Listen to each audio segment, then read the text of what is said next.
shit. Yeah, these niggas, they're so fake. Please cancel Akademiks while he got his own platform. Shut up. Okay. Anyway, I'm gonna go in the Breakfast Club and I'm gonna knock them with the same. I'm gonna hit them with the same science and a little bit more about this shit. Love to what's that nigga's name? LL Cool J. Okay. Anyway, now Twitter been hate me. I don't care.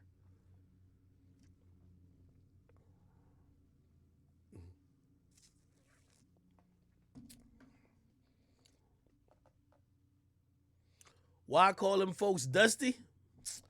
I'm gonna keep it real with you. I'm gonna try to remember by the time I get on the Breakfast Club. It was one dusty. There was definitely a dusty nigga. He one of them niggas who like, oh, I invented this shit. And I was looking like, nigga, you look dusty as hell. How the hell are you talking about the new rappers? Get off they dicks, nigga. The fuck? That's like me as a media personality, mad that like say eventually later on, niggas only care about commentary on TikTok. I'm like, oh, you guys on TikTok are really, man, shut the fuck up, nigga. You know, people gonna look at me, why your pussy ass ain't own a fucking podcast company or a media company to sign all them niggas? That's why, nigga, I don't be mad at that nigga Flacco. That nigga could try to impersonate me all the fuck he want. To keep it real, I knew I built a fucking lane and I was a pioneer in certain sense when I came to like my media shit. If I'm gonna be tight at it, nigga, sign all the niggas who wanna be you. Don't get mad at it. Especially when they're getting on quicker, they're doing their thing. Like, bro, what the fuck? Like, get over this shit, man. I'm sorry. Oh, shit. Oh, now this story is hilarious. I think did I post this? So, no, I'm gonna go to YouTube. So, Mike Tyson offered Remy Ma. Let me see. Mike Tyson, Fat Joe. Mike Tyson offered Remy Ma, right? He offered Remy Ma, or no, he offered Fat Joe, I think. I don't think it was Remy Ma. Listen to this shit. I'll make sure. Here we go. Almost like your twin. Oh, here we go. Come on, Joe, we got to tell this story. And it's an old story, so nobody should get mad. Please. This was one I never told this one, so we could talk about this? Yes, please. Mike invites me to the house, and he says, bring Remy Ma with you. We go to the house. He opens the door butt naked, right? So I'm like, yo, Mike, you want the story or not? There was a chick in every room. In every fucking room. Jacuzzi, this. I'm like, yo. Hey, by the way, Fat Joe, one of the best at storytellings. I'll also say this. What's so great and special about, like, you know, hearing these stories is, like, that was such a different time.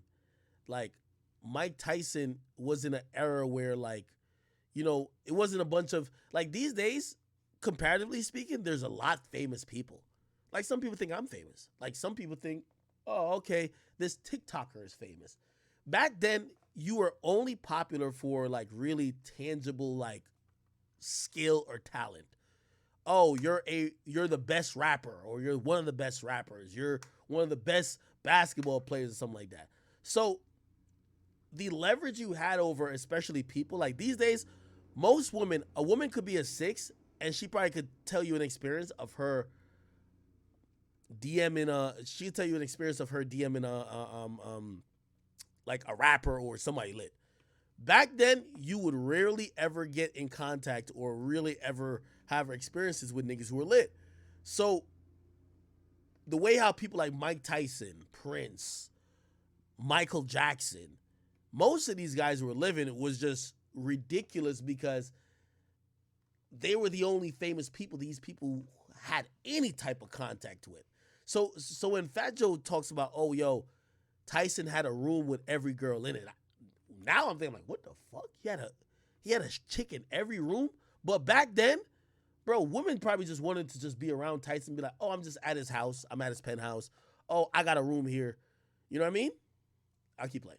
What the fuck? I am Mike. You want me to finish the story? Will you please? He said I don't know if it's right. I believe him. He wanted to keep Remy Ma, right? You can't And he made offers like he showed us some convertible Benz new shit. He was like, you can keep this. Mike, we can't do that. We can't. Mike, my sister, he said, well, come on, Joe. I was like, you can't do this. He offered us some 500 Benz this. I was like, oh my God.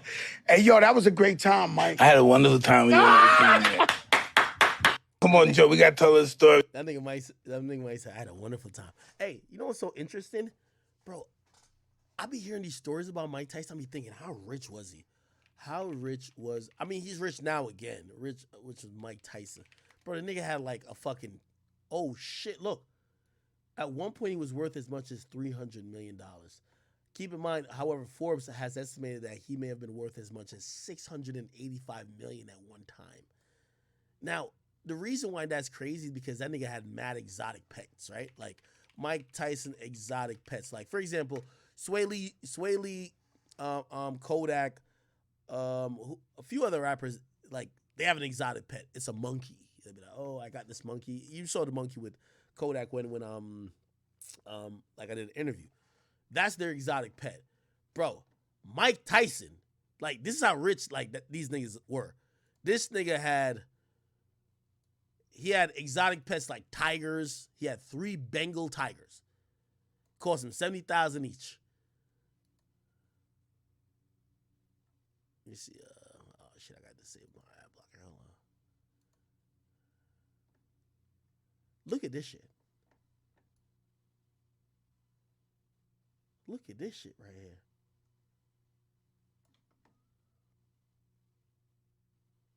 Look, at one point, I did have a pet tiger. Her name is Kenya. She was around 550 pounds. Fuck!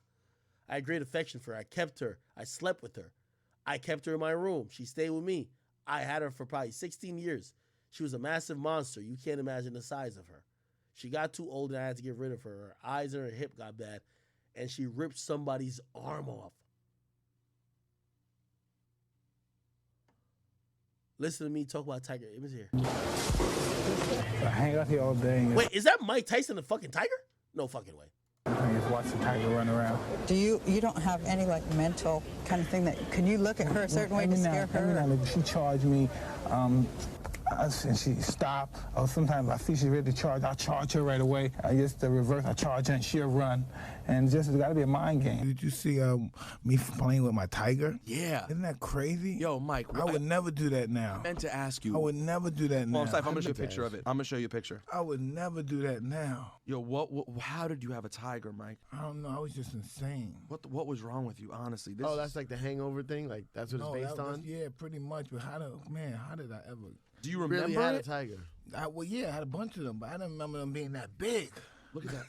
That's a pup. That's just a baby, though. That's a cub. And you're walking it, like on a leash? Catch up with one of the greats and learn more about Mike Tyson. By the way, I think this is that bum-ass nigga Peter Rosenberg interviewing him. Rosenberg, this is why another reason why you're a dweeb, man. How you get interviews with Mike like this thing and you're not the guy? Fucking idiot. Phone the back. All right. Jesus Christ. Look at his pets. The nigga had 1,000 pigeons. It's like, what?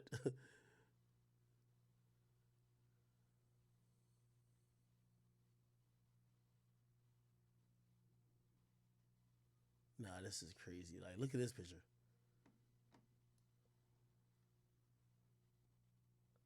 That's another reason why Mike, obviously, I think he's had some mental issues over the time, and, there's been a lot with him, right? He's lived a storied life. But Tyson was, one of the reasons I think Joe Rogan is very popular. People love symbols of masculinity. And I know Joe Rogan isn't the toughest nigga, but, like, he's into MMA, he's into fighting, he's into shooting, he's into things that the average, especially white American, cares about. I think a lot of people loved Tyson because Tyson was the epitome of masculinity. Like, look at this nigga. And he had a fucking tiger, not a dog, a fucking tiger. You know what I mean? And obviously, it probably was some mental illness why he had a fucking tiger. But still, people loved him. And even after, he got persecuted for so many things in his life, people gave him a chance again, and people still love him to this day. Jesus Christ, look how fucking big this fucking tiger is. holy shit. I wrestle with my dog right now. Like he's getting big. He's probably like I gotta say like maybe like 110.